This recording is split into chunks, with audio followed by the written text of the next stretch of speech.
ஏக இறைவனின் சாந்தியும் சமாதானமும் நம் அனைவரின் மீதும் உண்டாவதாக. எல்லா புகழும் இறைவன் ஒருவனுக்கு. நம்ம தொடர்ந்து நம்ம படிப்பினை தரக்கூடிய நிகழ்வுகளையும் இன்னும் பார்த்தீங்கன்னா போர் நிகழ்வுகளையும் பார்த்துட்டு வரோம். இன்னைக்கு பார்த்தீங்கன்னா துபாயில நடந்த விஷயத்தை பார்க்குறோம். அதாவது துபாயில ஒரு 4-5 வருஷமாகவே வெள்ளம் வர்றது அப்படிங்கிறது ஆரம்பிச்சிருச்சு. துபாய்னா துபாய் மட்டும் இல்லை, சவுதியிலையும் சேர்த்தி தான். இவங்க துபாய், அபுதாபி, UAE இவங்க எல்லாருமே பார்த்தீங்கன்னா எல்லாருமே மத்திய கிழக்கில் இருக்கக்கூடிய முஸ்லீம் நாடுகளாக இருக்காங்க. இவங்களுக்கு பாதிப்பு ஏற்பட்டால் சவுதிக்கு கன்ஃபார்மாக பாதிப்பு ஏற்படும். இந்த விஷயமே இந்த 2020 தான் ஆரம்பிக்குது. முதல்ல வெள்ளங்கிற பேச்சு. ஏன்னா வெள்ளம் வர்ற அளவுக்குலாம் பாலைவனத்தில் தண்ணிலாம் கிடையாது.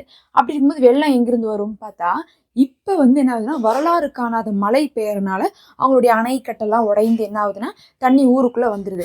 அது எந்த அளவுக்கு மழை பெய்யுதுன்னா, ஒரு வருஷத்துக்கு பெய்யக்கூடிய மழை ஒரு நாளில் பெஞ்சா அந்த ஊர் கண்டிப்பாக தாங்காது.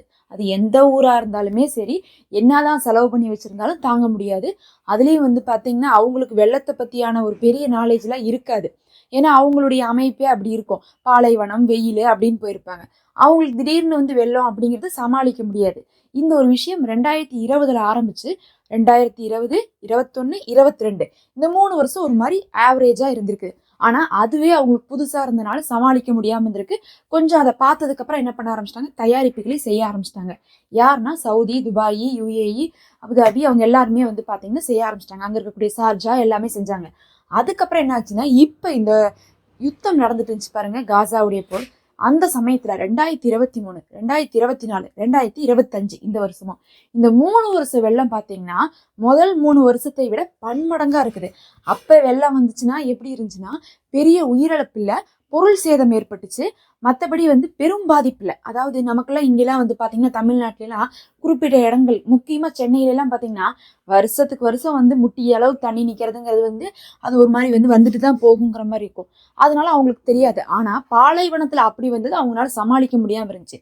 ஆனால் இந்த 3 வருஷம் என்ன ஆச்சுன்னா உயிரிழப்புகள் ஏற்படுற அளவுக்கு வெள்ளம் ஏற்பட்டுருச்சு. அதுலேயும் உங்களுக்கு நான் புகைப்படம்லாம் போடுறேன், நீங்கள் பாருங்கள், நான் கடைசியாக போடுறேன். அதுலலாம் பார்த்தீங்கன்னா ஒரு காரை நிறுத்தியிருக்காங்க. காருடைய அந்த சீட்டே மூழ்கிருச்சு. அந்த அளவுக்கு வெள்ளை தண்ணி உள்ள பூந்துருக்கு. ஜன்னலை ஓப்பன் பண்ணி வச்சதுக்கோசரம் அது அத்தனையும் உள்ள போயிடுச்சு. அதுக்கப்புறம் ரோடு, ஹைடெக்கான ரோடு பார்க்கறதுக்கெல்லாம் பார்த்தீங்கன்னு வச்சுக்கோங்க, அமெரிக்காவுக்கு அடுத்தபடியா இந்த மத்திய கிழக்கு நாடுகள், இந்த இஸ்லாமிய நாடுகள் பெட்ரோலை விற்று நல்லா காசு சேர்த்து வச்சிருக்காங்க. அந்த காசுல அப்படி செஞ்சு வச்சிருக்காங்க. ரோடு, வீடு பார்த்தாவே ஏதோ ஒரு ஃபாரின் கண்ட்ரி மாதிரி இருக்கு. ஆனா கண்ணுக்கு தெரியாத அளவுக்கு மழை அப்படியே பொழிஞ்சு கொட்டி என்ன ஆகுதுன்னா ரோடெல்லாம் அடிச்சுக்கிட்டு போகுது. ரோட்ல நிக்க வழுக்கி விழுகிறாங்க. ஏன்னா காற்று அப்படி தள்ளுது, தண்ணி அப்படி வழுக்குது. அப்படி கண்டினியூவா நதி போற மாதிரி ஓடிட்டு இருக்கு. இது இல்லாமல் ரோட் சைடில் இந்த பாலமெல்லாம் இருக்கும்ல, பாலத்தில் நின்று பார்த்தா கீழே போகிறது பார்த்தா ஏதோ உண்மையாலுமே ஆறு போகிற மாதிரி இருக்கு. ஆக்சுவலாக அது ரோடு தான், அது வண்டி போகக்கூடிய ரோடு. இடம்பத்துலேன்னு மேலே பாலம் போட்டிருக்காங்க. ஆனால் அந்த மேல் பாலம் அளவுக்கு கீழே என்ன இருக்குது, தண்ணி வெள்ள பெருக்கெடுத்து ஓடிட்டு இருந்திருக்கு. அதுலேயும் பார்த்தீங்கன்னா வீடுகளை உடச்சு கொண்டு தண்ணி பாஞ்சிருக்கு. ஏன்னா இவ்வளோ தண்ணி பாயுதுன்னா ஒரு ஜன்னல் வழியாக போந்து இன்னொரு ஜன்னல் வழியாக வெளியே வந்துட்டு இருக்கு. அந்த மாதிரிலாம் போயிட்டு இருந்திருக்குது. நிறைய பேர் பார்த்தீங்கன்னா இதில் பாதிப்படைஞ்சிருக்காங்க. ரோடும் சரி, கடைகளும் சரி, வீடுகளும் சரி, காருக்குள்ள இனி எல்லா பொருட்களும் என்ன இருக்கு, சேதமடைஞ்சிருக்கு. பெரிய நஷ்டம். இதுல ஒரு அடுத்த கட்டமான ஒரு இடம் என்னன்னா, ஃப்ளைட்டுக்கு கீழ் பேஸ் வரையுமே தண்ணி பெஞ்சிருக்கு. தண்ணி என்ன இருக்கு, மழை பெஞ்சதுனால தண்ணி அப்படியே நிரம்பி இருக்கு. அந்த அளவுக்குலாம் பார்த்தீங்கன்னா ஃப்ளைட்லாம் ஒன்றும் சும்மா தரையிலலாம் நிறுத்தி வச்சிருக்க மாட்டாங்க. ஃப்ளைட்டுக்கும் பஸ்ஸுக்கும் நிறைய வித்தியாசம் இருக்கு. ஒரு பஸ்ஸை நிறுத்தினோம்னா ஒரு முட்டி அளவுக்கு தான் வீல் இருக்கும். முட்டியை தாண்டினா என்ன ஆயிரும், பஸ்ஸுக்குள்ளே போந்துடும். ஆனால் ஃப்ளைட்டுக்குள்ளெல்லாம் அப்படிலாம் போற முடியாது. அது பார்த்தீங்கன்னா பெருசாக இருக்கும். ஆனால் அதுக்கே என்ன ஆயிடுச்சுன்னு பார்த்தீங்கன்னா தண்ணியெல்லாம் நிறைஞ்சனால இதனால என்ஜின்லாம் கெட்டு போய் நிறைய ஒரு செலவு பார்த்துட்டு இருக்காங்க துபாய் மக்கள். இந்த வருஷம் பார்த்தீங்கன்னா ஒரு வருடத்துக்கு உண்டான மழை ஒரே நாளில் பெய்ய போகுது அப்படின்னு சொல்லிட்டு இன்னைக்கு அறிவிச்சிருக்காங்க. டிசம்பர் மாதம் கடைசிக்குள்ளே நடக்கும்னு சொல்லியிருக்காங்க. ஒரு பக்கம் பார்த்தீங்கன்னா துபாய், இன்னொரு பக்கம் UAE, அதுக்கப்புறம் பார்த்தீங்கன்னா சவுதி, எல்லா பக்கமே சொல்லிட்டு இருக்காங்க. எல்லா பக்கம் போன வாரம்லாம் சவுதியில் பார்த்தீங்கன்னா கடுமையான மழை இருந்துட்டு இருந்துச்சு. சின்ன சின்ன இடத்துல வெள்ளமெல்லாம் பெருக்கெடுத்து ஓடினதெல்லாம் வீடியோவில் நம்ம பார்த்துட்டு தான் இருந்திருப்போம். இது நம்ம என்னன்னு சொல்றதுனே தெரியல. மறுமை நாளுடைய அடையாளமா, ஏன் இந்த மாதிரி பார்த்தீங்கன்னா பாலைவனத்தில் கூட இப்படி ஒரு நிலைமை வருதுன்ட்டு.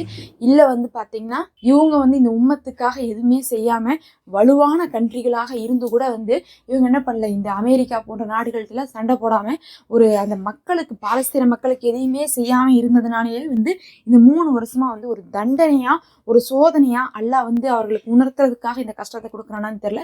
காசா மக்களுக்கும் வெள்ளத்தில் வீடு இல்லாமல் கஷ்டப்படுறாங்க. துபாய் மக்களும் இப்போது பார்த்தீங்கன்னா நிறைய பேர் வந்து சிரமப்பட்டுட்டு இருக்காங்க. இறைவனே போதுமான.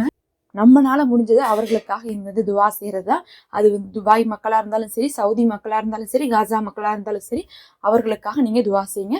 அல்லாஹ் லேசாக்குவானாக.